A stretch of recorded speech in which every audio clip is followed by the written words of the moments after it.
Organic chemistry का एक बहुत ही इंपॉर्टेंट पार्ट आज मैं शुरू कराने वाला हूँ, जिसका नाम है हाइड्रोकार्बन। हाइड्रोकार्बन्स में जैसे नाम में लिखा हुआ है कि हाइड्रो और कार्बन्स, मतलब हाइड्रोजन और कार्बन होंगे। ऑब्वियस सी बात है, हाइड्रोजन होगा और कार्बन होगा, मतलब कि हाइड्रोजन एटम्स होंगे और कार्बन एटम्स होंगे। क्लियर? तो जनरली हम इस चैप्टर में क्लास 11 के हाइड्रोकार्बन्स में हम किन किन चीजों को पढ़ने वाले हैं हम उसकी बात कर लेते हैं। ठीक है, तो हाइड्रोकार्बन्स में आपको 3 तरीके की कैटेगरी मिल जाएंगी। एक मिलेंगी बेटा सैचुरेटेड, एक मिलेंगी अनसैचुरेटेड और एक मिलेगी एरोमेटिक। ठीक है, यहां पर आप पढ़ोगे सैचुरेटेड हाइड्रोकार्बन्स को, यहां आप पढ़ोगे अनसैचुरेटेड हाइड्रोकार्बन्स को, and here you will study about aromatic hydrocarbons. अगर मैं एक एक एग्जांपल दे दूं तो आपको थोड़ी सी और क्लियरिटी इस टॉपिक को लेकर मिल जाएगी। सैचुरेटेड कार्बन्स में आपने क्या पढ़ा हुआ है बताओगे जरा? Saturated hydrocarbons, unsaturated hydrocarbons and aromatic hydrocarbons. Saturated hydrocarbons में अल्केन्स आते हैं, अनसैचुरेटेड कार्बन्स में अल्कीन्स एंड अल्काइंस। क्लियर? जिन्हें हम क्या बोलते हैं? Multiple bonds. क्या बोलते हैं? Multiple bond. और यहाँ एरोमेटिक में आपको जैसे आपने पढ़ा हुआ है बेंजीन है ना, और बेंजीन के और कंपाउंड जो टॉलिन वगैरह है, फिनोल वगैरह है, ये सब एरोमेटिक है। ठीक है, एरोमेटिक एक अलग टॉपिक है, इस पे हम कभी और बात करेंगे। फिलहाल हम अल्केन की बात कर लेते हैं। ठीक है, देखो सैचुरेटेड कार्बन्स में, सैचुरेटेड हाइड्रोकार्बन्स में आप अल्केन्स को पढ़ते हो, और अल्केन्स में क्या होते हैं? Only sigma bonds between carbon carbon and carbon hydrogen atom. किसकी? अगर मैं बात करूं इनके बॉइलिंग पॉइंट की, बॉइलिंग पॉइंट की बात करूं तो बॉइलिंग पॉइंट की वेरिएशंस किस तरीके से देखने को मिलती है हमें? बॉइलिंग पॉइंट की वेरिएशंस किस तरीके से देखने को मिलती है? Within the alkanes, within the alkanes. ठीक है, within the alkanes. Clear? अगर मैं कहता हूं मान लो कि ये एक अल्केन है, ठीक है, 2 कार्बन का, ये 3 कार्बन का, ये 4 कार्बन का। ठीक है भाई, ये 4 कार्बन, ये 3 कार्बन, और ये 4, ये 3, ये 2, ऐसे अगर है, और मैं बोल रहा हूं कि बॉइलिंग पॉइंट की वेरिएशन बता दो, तो बॉइलिंग पॉइंट की वेरिएशन बेटा कैसे पता चलती है? जो बॉइलिंग पॉइंट होता है, बॉइलिंग पॉइंट डायरेक्टली डिपेंडेंट होता है वैन डर वाल फोर्सेस पे। किस पे? वैन डर वाल फोर्सेस पे। और वैन डर वाल फोर्सेस जो होती हैं वो डायरेक्टली डिपेंड करती हैं सरफेस एरिया पे। किस पे? सरफेस एरिया पे। ठीक है, अगर वैन डर वाल फोर्सेस, अगर सरफेस एरिया ज्यादा होगा मॉलिक्यूल का, तो वैन डर वाल फोर्सेस का मैग्नीट्यूड भी ज्यादा होगा, और वैन डर वाल फोर्सेस का मैग्नीट्यूड ज्यादा होगा तो बॉइलिंग पॉइंट भी ज्यादा होगा, है ना भाई? तो मैं क्या कहूंगा? इसका सरफेस एरिया कम, वैन डर वाल फोर्सेस कम, बॉइलिंग पॉइंट कम। सरफेस एरिया ज्यादा, वैन डर वाल फोर्सेस ज्यादा, बॉइलिंग पॉइंट ज्यादा। बहुत ज्यादा, बहुत ज्यादा, बहुत ज्यादा। क्लियर भाई? बॉइलिंग पॉइंट इस तरीके से वेरी करेगा। क्लियर है? अब देखो, मैं इसी चीज को कुछ इस तरीके से लिख दूं, मान लो। ठीक है भाई, ये 4 कार्बन है और ये 4 कार्बन ऐसे हैं, और फिर ये 4 कार्बन ऐसे हैं। ठीक है,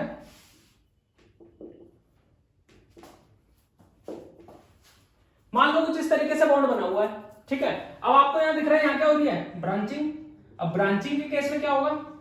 ब्रांचिंग के केस में क्या हो जाएगा?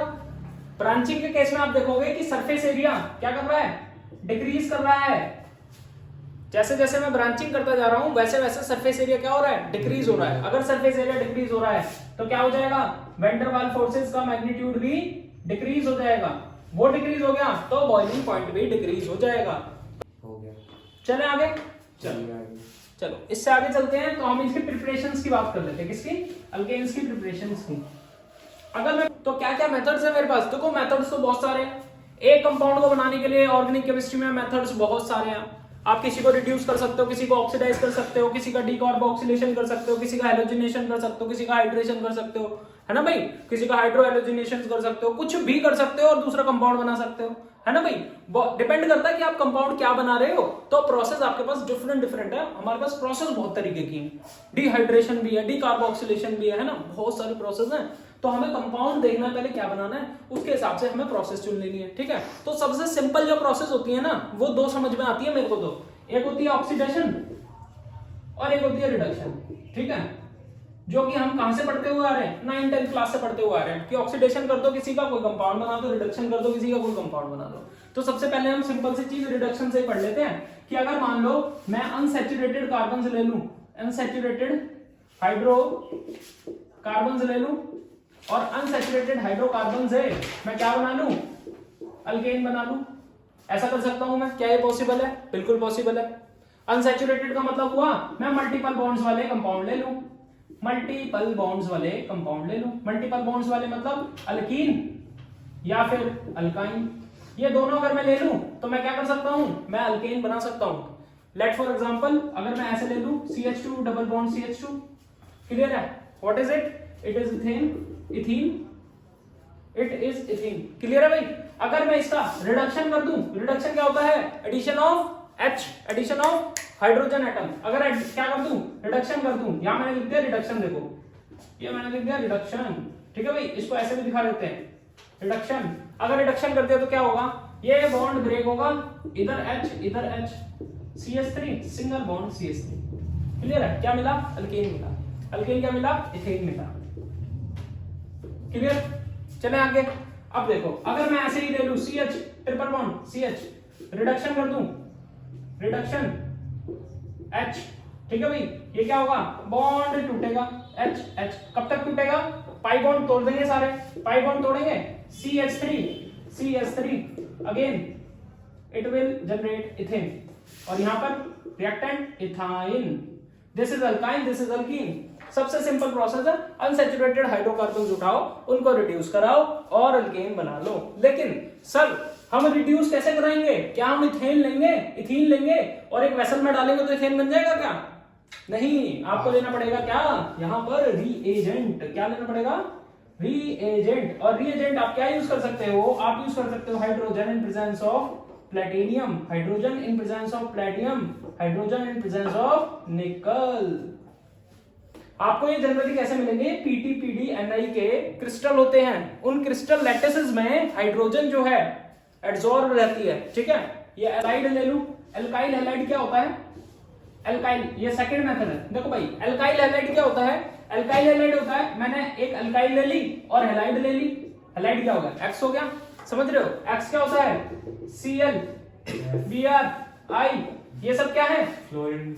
हाँ फ्लोरीन भी, ये क्या है हमारे पास? एल्काइल हैलाइड्स है। अब अगर मैं क्या ले लूं, एक एल्काइल हैलाइड ले लूं तो उससे भी मैं क्या बना सकता हूं?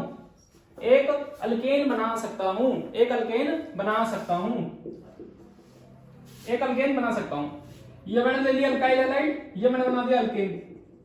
कैसे बनेगा भाई? बन जाएगा देखो ऐसे CH3 CH2 Cl ले लिया, ठीक है?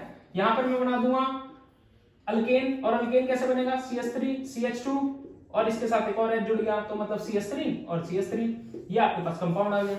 लेकिन इसकी प्रिपरेशन के लिए रिएजेंट तो बताओ sir. Zn in presence of HCl, ठीक है भाई?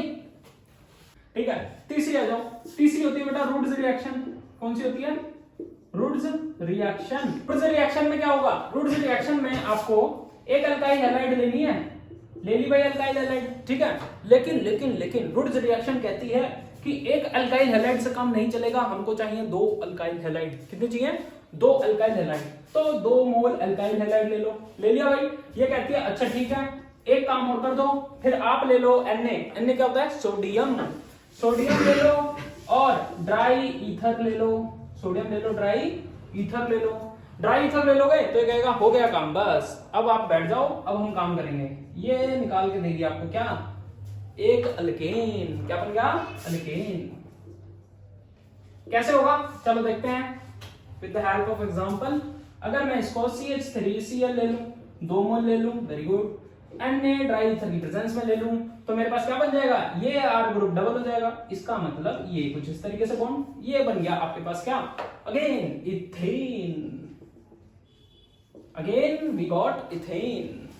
ओके, अब देखो होता क्या है इसमें। आप इसको ऐसे लिखो जैसे एक RX थी, क्लियर? RX थी और Na की प्रेजेंस में इसने रिएक्शन कुछ इस तरीके से की। कैसे की? कुछ इस तरीके से, ठीक है भाई? कुछ इस तरीके से रिएक्शन की। आपको क्या करना है? इसको उठाना है, इसको उठाना है और उड़ा देना है, इसको उठाना है और उड़ा देना है और बना देना है क्या? और सिंगल बॉन्ड, और क्या बनाना है? अल्केन। दोबारा बताने देखिए जी, Na था, ड्राई ईथर की प्रेजेंस में था। ड्राई ईथर का फॉर्मूला लिखना है तो लिख लो, हम कुछ भी ले सकते हैं, Et2O। ठीक है भाई, Et2O का मतलब है इथाइल ले रहा हूं मैं, इथाइल CH3 CH2O और CH2 CH3। ये क्या है, एक ईथर है। ठीक है भाई, ड्राई ईथर यूज करना है। और Na अगर बीच में रखूंगा तो RX इधर लिख लिया, RX इधर लिख लिया, और ये पूरा का पूरा हमने क्या करा, ये ग्रुप हटा दिया और R और R को ज्वाइन कर दिया। ठीक है भाई, 2 मोल एल्काइल हैलाइड ली तो आपको 2 मोल ही क्या लेना पड़ेगा, Na, 2 मोल Na। ठीक है भाई, यहां भी 2 मोल लोगे तो क्या मिलेगा, प्रोडक्ट में R और R तो बन गए, और ये क्या हो गया, Na एक X के साथ, Na एक X के साथ, यानी 2 Na ऐसे करके। ठीक है भाई, ठीक है। इस वाली रिएक्शन में देखोगे तो NaCl निकलेगा साथ में, NaCl 2 मोल NaCl। ठीक है, चले रूट्स रिएक्शन याद रखना, नेम रिएक्शन जहां जहां आएगी इंपॉर्टेंट है। ठीक है, मार्क कर लेना अपनी कॉपी में। करेंगे, एक बार हमने करी किससे, अनसैचुरेशन से, मतलब अनसैचुरेटेड हाइड्रोकार्बन से। फिर उसके बाद आपने करी किससे, फिर आपने कही अल्काइल हैलाइड से, है ना, एल्काइल हैलाइड से। एल्काइल हैलाइड्स में आपने एक रूट्स रिएक्शन भी कंप्लीट की, रूट्स रिएक्शन। अब मैं आपको बताने जा रहा हूं कार्बोनिल कंपाउंड से, किससे, from carbonyl compound, from carbonyl compound. Carbonyl compounds क्या होते हैं, जिनमें कार्बन के साथ ऑक्सीजन जुड़ा हुआ होता है डायरेक्टली। तो जैसे ऐसे ऐसे ऐसे ऐसे। ठीक है भाई, ये कार्बोनिल कंपाउंड है। अब इन कार्बोनिल कंपाउंड में जनरली आप पढ़ते हैं एल्डिहाइड हो गए, कीटोन हो गए, कार्बोक्सिलिक एसिड हो गए। तो फिलहाल मैं एल्डिहाइड और कीटोन्स को लेके चल रहा हूं, जिनसे मैं अल्केन की प्रिपरेशन कर रहा हूं। किसकी, अल्केन की। एल्डिहाइड क्या होता है, ऐसे CH3 और यहाँ H ले लो, यहाँ सिंगल डबल बॉन्ड ले लो। और अगर मैं कीटोन बनाऊं तो कुछ ऐसे बनेगा, कीटोन बनाऊं तो कुछ ऐसे बनेगा। इनसे भी आप क्या करेंगे, सॉल्यूशन में जिंक अमलगम कहलाता है इन प्रेजेंस ऑफ HCl। अगर मैं ये ले लूं तो ये क्या बन जाएगा, ये बन जाएगा कुछ इस तरीके से। देखो H डबल बॉन्ड हो, इसको तोड़ूं, H जोड़ूं, H जोड़ूं, H जोड़ूं, H जोड़ूं, तो क्या बनेगा, कंपाउंड मेरे पास, कंपाउंड बनेगा CH3। H पहले से था, H यहां जोड़ा, H यहां जोड़ा, क्या बन गया, CH3 अगेन इथेन। क्लियर भाई, ठीक है। अब देखो ये जो प्रोसेस है, ठीक है भाई, एल्डिहाइड से बनाऊं चाहे कीटोन से बना के दिखा दूं, एक बार कीटोन से और बना लो, ये लो, कीटोन से बनाओगे तो फिर दोबारा H तोड़ोगे, क्या बनेगा, CH3 बन गया कि नहीं बन गया। तो ये बना ऐसे CH3 ये बन गया प्रोपेन, क्या बना, प्रोपेन। और दोबारा से रिएजेंट क्या लोगे, zinc amalgam in presence of HCl। इस प्रोसेस को, इस रिएक्शंस को हम कहते हैं क्या, क्लीमेंशन रिडक्शन। क्या बोलते हैं, क्लीमेंशन reduction. क्लीमेंशन reduction is the preparation of alkane from carbonyl compounds. आगे चल रहे हैं। देखो कार्बोनिल कंपाउंड में मैंने आपको बोला एल्डिहाइड कीटोन आते हैं और कार्बोक्सिलिक एसिड आते हैं। तो यार कार्बोक्सिलिक एसिड से भी बना सकता हूं मैं, है ना भाई, कार्बोक्सिलिक एसिड से भी बना सकता हूं। और कार्बोक्सिलिक एसिड से बना सकता हूं तो कैसे बना सकता हूं, सबसे बड़ा क्वेश्चन तो यही है।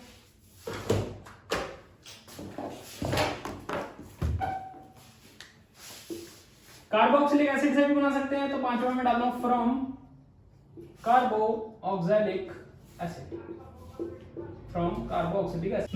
मैं क्या लेता हूं, कार्बोक्सिलिक एसिड लेता हूं, तो मैं इसको क्या कराऊंगा, NaOH और CaO से रिएक्ट कराऊंगा, है ना भाई, रिएजेंट में ये लूंगा। इसको मैं क्या कहूंगा, इसको मैं कहूंगा सोडा लाइम। क्या कहते हैं इसको, सोडा लाइम। ठीक है, सोडा लाइम कहते हैं। और ये जो सॉल्यूशन है ये क्या करा देगा प्रोसेस, डीकार्बोक्सिलेशन। क्या कराएगा, डीकार्बोक्सिलेशन। इसको हम बोलते हैं removal of CO2, removal of CO2 remove हो जाएगी। अब इसमें से देखो, अगर मैं CO2 निकाल दूं, तो मेरा काम हो जाएगा। कैसे होगा, देखो ऐसे होगा, ये दिख रहा है C, ये दिख रहा है O, ये दिख रहा है O, इसको निकाल दो तो काम हो जाएगा ना। ये काम होने के लिए मेरे को ये पूरा का पूरा ग्रुप हटाना पड़ेगा और ये H को इसके साथ जोड़ना पड़ेगा। ठीक है, तो this R will be attached to this and carbon dioxide will be removed out। ठीक है भाई, ठीक है। ये होता कुछ इस तरीके से, अगर होता कुछ ऐसा है, ये रहा R, ये रहा C, ये रहा O, ये रहा H। क्लियर है भाई, कुछ इस तरीके से है। ये क्या करेगा, ये O अपने इलेक्ट्रॉन लेगा माइनस यहाँ प्लस यहाँ, क्लियर, ये बाहर हो गया, बाहर हो गया भाई, ये गेम से बाहर, ये गेम से बाहर, तो ये लोन पेयर इसमें बॉन्ड पेयर में, ठीक है भाई। और जैसे ये लोन पेयर बॉन्ड पेयर में कन्वर्ट होता है, ये R को रिमूव कर दिया जाता है, इस R को रिमूव कर दिया जाता है, इस R को रिमूव कर दिया, तो देखो ये भी रिमूव, ये भी रिमूव, दोनों प्लेग्राउंड से बाहर, तो क्या करेंगे, दोनों प्लेग्राउंड से बाहर तो क्या करेंगे, अरे बैठ के मैच देखेंगे ना, बैठ के मैच देखेंगे तो RH बन जाएंगे, क्या बन जाएंगे RH, और ये क्या था CO2, ये तो निकालना था, निकाल दो बाहर CO2। इस प्रोसेस को डीकार्बोक्सिलेशन, ऐसे ही कार्बोक्सिलिक एसिड से हमने क्या बना लिया RH, हमें किससे मतलब था, इससे, अल्केन से, क्लियर है, ठीक है। एक एग्जांपल के साथ कर ले, एग्जांपल ले लो, ये CH3 CH2 C double bond O double bond O OH, soda line का एक्शन बता दीजिए क्या होगा, डी कार्बोक्सिलेशन होगा सर, होगा कैसे भाई, ये पूरी CO बाहर निकल जाएगी, H इसके साथ जुड़ जाएगा, CH3 CH2 और H जुड़ गया, अगेन क्या मिली, इथेन। आज तो हमने बहुत सारी इथेन बना ली भाई, इतने इथेन होगी भी नहीं, ठीक है भाई। अब देखना, एक मस्त सी रिएक्शन और लिखवाता हूं, ठीक है, एक मस्त सी रिएक्शन और लिखवाता हूं, यहां पे लिख लो, ठीक है। ऐसे मैंने ले लिया क्या, बेंजीन, और उस पर लगाया COOH, इसको हम बोलते हैं क्या, बेंजेनोइक एसिड, क्या बोलते हैं, बेंजेनोइक एसिड। सोडा लाइन का एक्शन करा दो, सोडा लाइन का एक्शन कराओगे, अगेन क्या होगा, CO2 निकालेगा, CO2 निकालेगा, CO2 निकालेगा, तो यहां से पूरी CO2 निकल जाएगी और बेंजीन पैच लग जाएगा, इसका मतलब क्या बन जाएगा, बेंजीन बन जाएगा। तो एक इंपॉर्टेंट कन्वर्जन अगर आपको आ जाए पेपर में, तो आपको कैसे करनी है, सोडा लाइन से बेंजेनोइक एसिड को कन्वर्ट करना है बेंजीन में, तो with the help of soda lime we can convert it into benzene, clear भाई।